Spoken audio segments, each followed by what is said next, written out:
برادران ملت اسلامی، السلام علیکم ورحمۃ اللہ وبرکاتہ۔ الحمد للہ الحنان المنان الذي خلق الانسان وعلمه البیان، والصلاة والسلام على رسوله سید الانس والجان وعلى آلہ واصحابہ ذوی الخیر والاحسان، اما بعد فاعوذ باللہ من الشیطان الرجیم، بسم اللہ الرحمن الرحیم۔ وَأَمَّا بِنِعْمَةِ رَبِّكَ فَحَدِّثْ، صدق اللہ مولانا العظیم۔ بارگاہ رسالت معاذ صلی اللہ علیہ وسلم میں درود پاک کا ہدیہ پیش کریں۔ اللہم صلی علی سیدنا و مولانا محمد معدن الجود والکرم وآلہ واصحابہ الکرام وابنہ الکریم وبارک وسلم صلاة دائمة سرمدا ابدا۔ قرآن عظیم میں اللہ رب العزت ارشاد فرماتا ہے، وَقَلِيلٌ مِّنْ عِبَادِيَ الشَّكُورُ، میرے بندوں میں شکر کرنے والے بہت کم ہیں۔ اور یہ بات صحیح ہے کہ بندے پر بے شمار نعمتیں اللہ تعالیٰ عطا کیا ہے، بے شمار ہیں۔ وَإِن تَعُدُّوا نِعْمَتَ اللَّهِ لَا تُحْصُوهَا، اگر تم اللہ کی نعمتوں کو گننا چاہو گے تو شمار نہیں کر سکو گے۔ شیخ سعدی رحمۃ اللہ تعالی علیہ فرماتے ہیں کہ تمہارا ایک سانس لینا بھی نعمت ہے، سانس کا باہر نکالنا بھی نعمت ہے، اور اگر صرف سانسوں کی نعمتوں کا شکر ادا کرنے پر بندہ بیٹھ جائے تو پوری عمر اس کی تمام ہو جائے۔ باقی نعمتوں کا کیا ہے؟ بے شمار نعمتوں سے نوازا ہے اللہ تعالیٰ نے، لیکن انسان کی فطرت میں یہ بھی ہے کہ کبھی ایک چیز کی کمی محسوس ہوتی ہے تو وہ واویلا مچاتا ہے، بہت شور کرتا ہے کہ مجھے یہ تکلیف ہوئی، وہ تکلیف ہوئی۔ اس کے صحت کے زمانے کو وہ یاد نہیں کرتا، مصیبت کے زمانے کو بہت جلدی یاد کرتا ہے۔ اسی لیے شکر گزار بندے بہت کم ہیں۔ عادت یہ ڈال لیں، جب مصیبت آئے، کوئی تکلیف آئے، تو ہمارے اندر یہ احساس پیدا ہو جائے کہ میرے گناہ اس سے بھی بڑی مصیبت کے لائق تھے، اللہ نے کم مصیبت عطا کی۔ جب کوئی بیمار ہو جائے، جب کبھی کسی آفت میں مبتلا ہو جائے تو یقیناً درد تو ہوتا ہے، آدمی سہن نہیں کر پاتا، لیکن احساس دل میں یہ پیدا کرے اگر وہ انصاف کرنے پر آئے رب تبارک و تعالی میرے ہر گناہ کے بدلے بڑی بڑی سزائیں دے سکتا ہے، میں چھوٹی سی سزا میں ملوث ہوں، اللہ کریم اس کا شکر ہے۔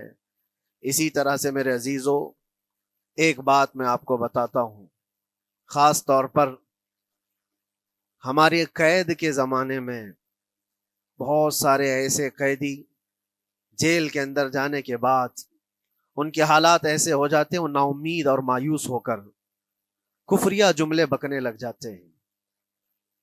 ان کے حالات ایسے ہو جاتے ہیں کوئی خدا نہیں، اگر ہوتا تو ہماری سنتا، بہت کچھ عبادتیں بھی کرتے ہیں، نہیں جب قبول ہوتی ہے تو مایوس ہو جاتے۔ تو یہ تو اندر کے حالات ہیں، باہر بھی کسی کے ساتھ ایسا ہو سکتا ہے۔ میں تو 10 سال سے دعا کر رہا ہوں، اولاد ہی نہیں ہوئی، کوئی یہ کہتا ہے۔ شادی ہو گئی، 10 سال ہو گئے، بچے نہیں ہو رہے ہیں۔ کوئی یہ کہتا ہے کہ میری بیٹی کا رشتہ ہی نہیں ہو رہا، ہر وظیفہ کر لیا، ہر دعا کر لیا، پھر یہاں سے نا امیدی، نا شکری۔ یہ جملے انسان کو کہاں تک پہنچا دیتے ہیں۔ ایک بات میں آپ کو بتاؤں، مولا علی کرم اللہ وجہہ الکریم کی یہ حکمت بھری بات ہے، ارشاد فرماتے ہیں جب کبھی مصیبت آئے اللہ کی طرف سے تو یہ امتحان ہے یا سزا ہے، کیسے پتا چلے؟ ظاہر سی بات ہے، ہر کوئی یہ کہتا ہے یہ تو اللہ کی طرف سے امتحان ہے، آزمائش۔ ہم بھی اندر تھے تو یہ بار بار احساس دلایا جاتا تھا، اور بعض لوگ یہ کہتے تھے کہ اللہ کی طرف سے آزمائش ہے، امتحان ہے، اس کو گزار لیجیے۔ بعض مرتبہ امتحان ہے اور بعض موقعوں پر سزا ہے، اور سزا کب ہے اور امتحان کب ہے یہ کیسے پتا چلے؟ بہت بڑا فارمولہ ہے۔ مولا علی کرم اللہ وجہ الکریم فرماتے ہیں جب کبھی تم پر کوئی مصیبت آئے تو یہ دیکھ لینا ان مصیبتوں کے دن میں تم اگر اللہ سے زیادہ قریب ہو گئے ہو، دعا زیادہ کرنے لگ گئے ہو، وظیفے زیادہ کرنے لگ گئے ہو، تو اس کا مطلب ہے کہ اللہ تعالیٰ تم کو امتحان میں رکھا ہے۔ اور اگر مصیبتوں کے آنے کے بعد بندہ دور ہو جاتا ہے اللہ سے، پھر وہ بپھر جاتا ہے، گناہ زیادہ کرنے لگتا ہے، تو سمجھ لو یہ سزا میں ملوث ہے۔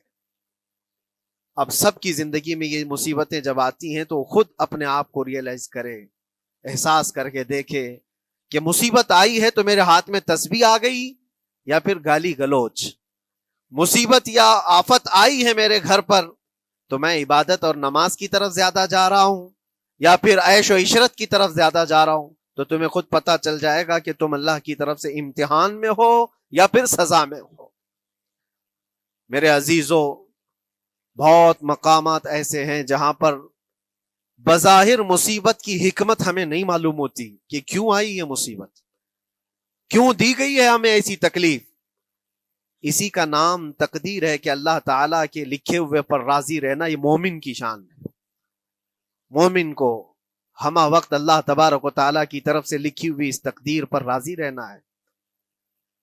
آپ کو میں ایک بات بتا دوں، حضرت ابو جندل ایک صحابی ہیں، مکہ مکرمہ میں ایمان لائے، رسول پاک صلی اللہ تعالیٰ علیہ وسلم جب ابھی مکہ میں تھے، اس وقت غریب صحابہ کو کفار مکہ، مشرکین مکہ کس طرح سے پکڑ کر مارتے تھے، کیسے کیسی سزائیں دیا کرتے تھے۔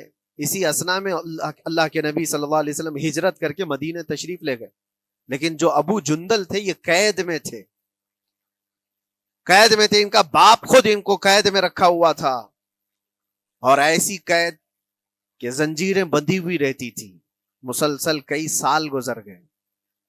حضور پاک صلی اللہ تعالیٰ علیہ وسلم کی ہجرت کے 6 سال گزر جانے کے بعد 7واں سال تھا جب آپ کو بتاؤں حدیبیہ کا وہ منظر پیش آیا جس کو صلح حدیبیہ کہا جاتا ہے۔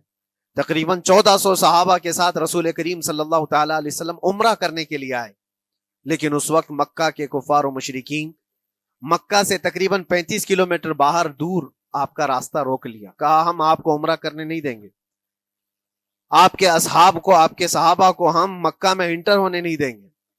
جنگ جیسی نوبت آ گئی تھی، لیکن حضور پاک صلی اللہ تعالیٰ علیہ وسلم اور صحابہ احرام پہن کر کے عمرہ کرنے کے لیے آئے، تو پھر درمیانی راستہ یہ اختیار کیا گیا۔ حضور پاک صلی اللہ علیہ وسلم نے فرمایا کہ ہم صلح کر لیتے ہیں، کچھ ایگریمنٹ ہو جائے ہمارے اور تمہارے درمیان، جنگ نہیں کریں گے، آج سے جنگ بندی ہو جائے۔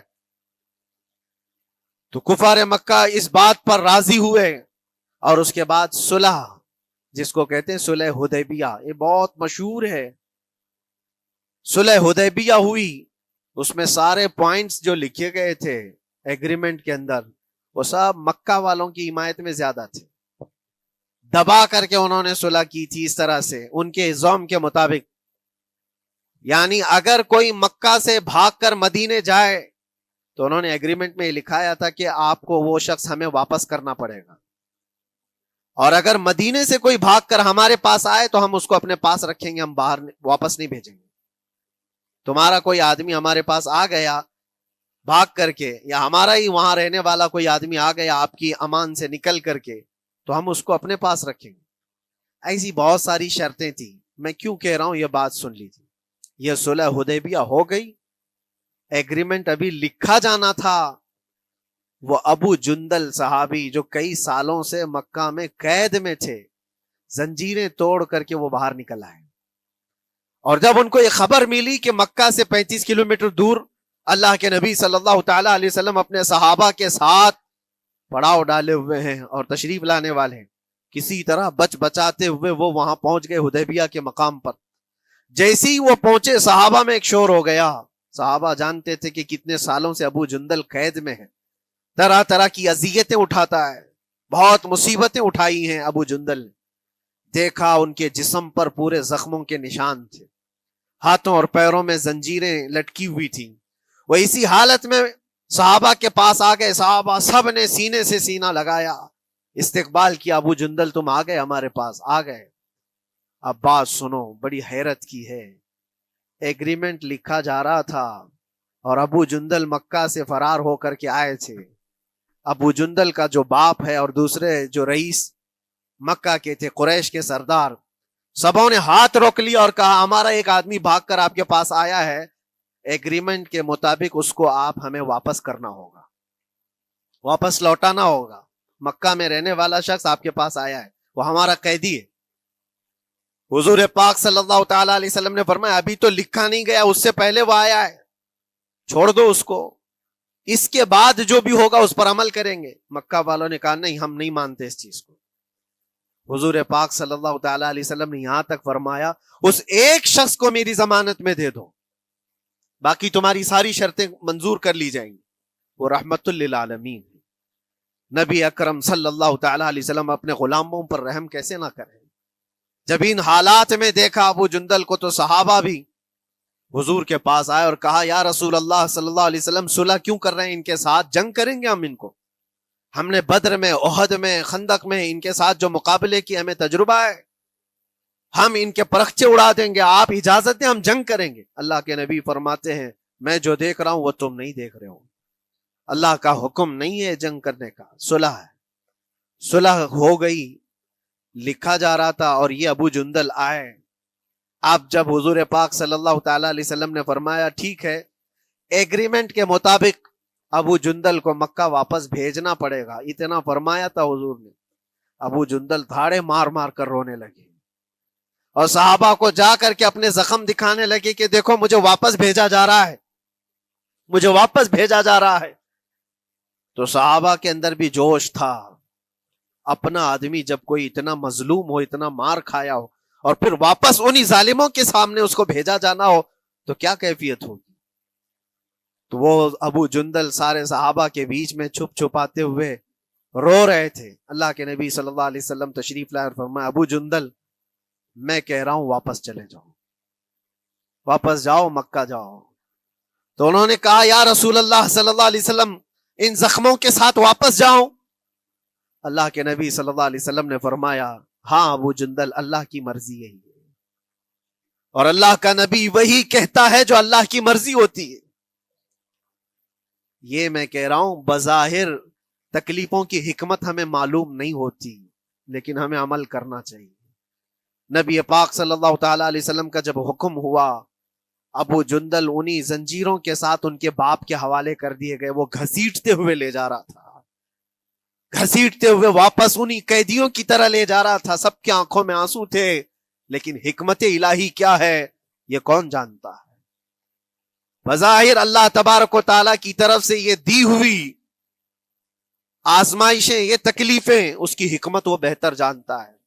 جب ابو جندل کو واپس کیا گیا، ایک سوال اٹھتا ہے میرے عزیزو، یہ میں قید کی حالت میں رہ کر کے ایک شخص نے مجھ سے سوال کیا تھا، آپ تو اللہ کے نبی صلی اللہ تعالی علیہ وسلم کی ناموس کی بات کرتے ہو، حضور کی محبت کی بات کرتے ہو، ان کے عشق کی بات کرتے ہو، اور یہ بھی کہتے ہو کہ نبی پاک صلی اللہ تعالی علیہ وسلم دستگیری کرتے ہیں، اپنے غلاموں کی مدد کرتے ہیں، تو اتنے دنوں سے کیا آپ نے حضور کو نہیں پکارا؟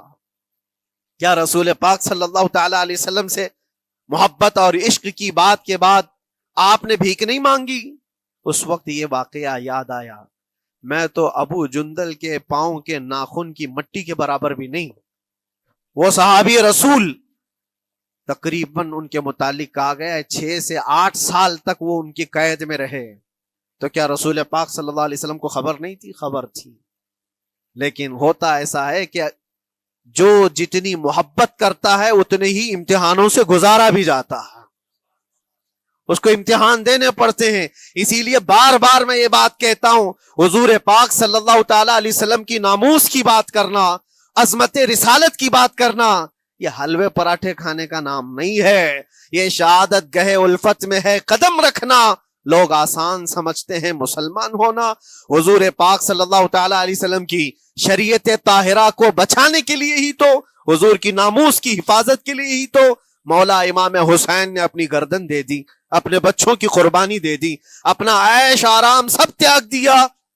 یہ ساری قربانیوں کے بعد ہی اس امتحان سے بندہ نکلتا ہے۔ وہ امام احمد بن حنبل جن کے سینے میں 5 لاکھ حدیثیں محفوظ تھیں، رسول پاک صلی اللہ علیہ وسلم کی 5 لاکھ حدیثوں کے حافظ، لیکن بغداد کے ظالم حکمرانوں نے ان کو ننگی پیٹھ پر کوڑے مارے ہیں، پہلی مرتبہ 100 کوڑے، دوسری مرتبہ پھر 100 کوڑے، تیسری مرتبہ پھر 100 کوڑے، اتنے میں تو آدمی مر جاتا ہے۔ امام احمد بن حنبل کی پیٹھ جھک گئی تھی۔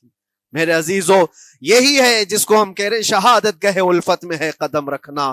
اگر تم سچا ایمان رکھتے ہو تو پھر آزمائش بھی ہوگی، اللہ کریم قرآن میں فرماتا ہے وَلَيَعْلَمَنَّ اللَّهُ الَّذِينَ صَدَقُوا وَلَيَعْلَمَنَّ الْكَاذِبِينَ، اللہ تبارک و تعالیٰ ضرور آزمائے گا سچا کون ہے اور جھوٹا کون ہے۔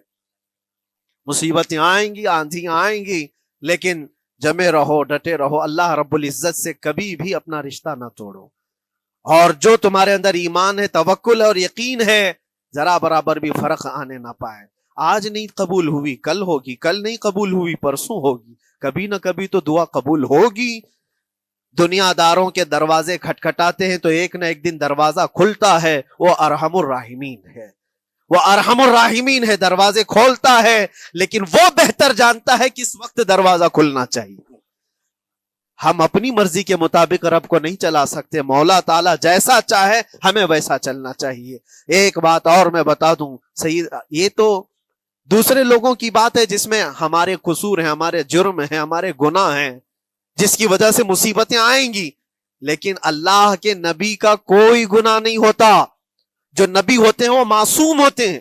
سیدنا یوسف علیہ الصلوۃ والتسلیم اللہ کے نبی، اللہ کے نبی ابراہیم علیہ السلام کے بیٹے اسحاق علیہ السلام، اسحاق علیہ السلام کے بیٹے یعقوب علیہ السلام، یعقوب علیہ السلام کے بیٹے یوسف علیہ السلام، جن کی نسل میں انبیاء کرام، جو پورا خاندان نبوت کا ہے، وہ یوسف علیہ السلام کن کن مقامات سے گزارے گئے۔ پہلے بھائیوں نے کنویں میں پھینک دیا، اور اس کے بعد اس زہریلے کنویں سے وہ نکالے گئے۔ جنگل میں کوئی نہیں تھا جب ان کے بھائیوں نے کنویں میں پھینکا تھا۔ اس وقت ایک قافلہ جا رہا تھا، انہوں نے ڈول ڈال کر کے نکال لیا اور پھر لے کر کے گئے۔ یہاں سے کنویں سے تو نکالے، لیکن آگے کی زندگی کیا ہے؟ مصر کے بازار میں لے جا کر قافلے والوں نے بیچ دیا۔ یوسف علیہ السلام پھر خریدے گئے، کس کے ہاں؟ عزیز مصر، بادشاہ مصر کے گھر میں، اور وہاں پر زلیخا آپ پر فدا ہوئی۔ پھر آپ پر الزام بھی لگایا گیا، اور اس الزام کی بنیاد پر آپ کو جیل بھیجا گیا۔ اللہ کے نبی کے دامن پر پیوند تو ہو سکتا ہے، دھبا نہیں ہوتا۔ کسی گناہ کا تصور بھی وہ نہیں کرتے، وہ معصوم ہوتے ہیں، لیکن بغیر کسی قصور کے، بغیر کسی جرم کے آپ کو جیل بھیجا گیا۔ یوسف علیہ الصلوۃ والتسلیم جیل جب گئے، وہ نبی ہو کر کے، اور اس کے بعد دن کٹتے رہے۔ دن کیسے؟ ہفتے، ہفتے کیا مہینے، مہینے کیا سال۔ یوسف علیہ الصلوۃ والتسلیم کے 7 سال گزر گئے۔ جب کبھی کسی انوسینٹ کو، بے قصور آدمی کو تکلیف دی جاتی ہے تو اس کو احساس زیادہ ہوتا ہے، اور جرم کی وجہ سے جب کوئی تکلیف میں آتا ہے تو کمپرومائز کر لیتا ہے، میں ایسا غلطی کیا تھا، مجھے یہ جھیلنا پڑ رہا ہے۔ لیکن جس کا جرم ہی نہیں، نہ کردہ گناہ کی سزا جب دی جاتی ہے، بندہ بہت بکھر جاتا ہے، ٹوٹ جاتا ہے۔ لیکن وہ اللہ کے نبی تھے، توکل کیسا تھا، یقین کیسا تھا، صبر کے ساتھ نکالے۔ لیکن ایک بہت پیاری بات ہمیں ملتی ہے میرے عزیزوں، وہاں قیدی اور بھی تھے، اور یوسف علیہ السلام کو اللہ تعالیٰ نے ایک معجزہ عطا کیا تھا۔ وہ خوابوں کی تعبیر سچی سچی بتاتے تھے۔ خواب کی تعبیر ہوا کرتی ہے، جو بھی خواب دیکھتا ہے آدمی، اس میں اشارہ ہوتا ہے اللہ کی طرف سے۔ تو 2 قیدیوں نے خواب دیکھا تھا، یہ قرآن پاک کے سورہ یوسف میں پورا موجود ہے، 12ویں پارے میں۔ 2 قیدیوں نے خواب دیکھا، اپنا اپنا خواب انہوں نے بیان کیا یوسف علیہ السلام کو۔ ایک قیدی نے دیکھا کہ وہ سر پر روٹیاں رکھ کر کے لے جا رہا ہے اور پرندے نوچ نوچ کر کھا رہے ہیں۔ دوسرے نے دیکھا کہ وہ انگوروں کو نچوڑ کر کے اس کے رس پی رہا ہے۔ تو انہوں نے بتایا یوسف علیہ السلام کے پاس، ایسا ایسا ہم نے خواب دیکھا ہے، اس کی تعبیر کیا ہو سکتی ہے؟ سیدنا یوسف علیہ السلام فرماتے ہیں، میں دونوں کے خواب کی تعبیر بتاؤں گا، لیکن اس میں سے ایک بندہ، اس سے آپ نے کہا تو وعدہ کر کے میرا بھی کام کرے گا، میرا بھی ایک کام ہے تو کرے گا۔ 7 سال گزر گئے تھے، جو بادشاہ مصر تھا وہ بھی بدل چکا تھا، جس نے قید میں ڈالا تھا وہ ختم ہو گیا، دوسرا آیا، تیسرا آیا، جو بھی آیا، لیکن حکومت بدلی ہوئی تھی۔ تو خواب کی تعبیر بتانے سے پہلے ایک قیدی سے یوسف علیہ السلام نے کہا کہ میرا کام تو کرے گا؟ اس نے کہا ہاں، آپ جو کہیں گے میں کروں گا۔ تو سنو، تعبیر یہ ہے، جس کے سر پر روٹیاں رکھی ہوئی اور کوے کھا رہے تھے یا پرندے کھا رہے تھے، اس کی تعبیر یہ ہے کہ عنقریب تجھ کو موت کی سزا سنائی جائے گی۔ وہ غمگین تھا۔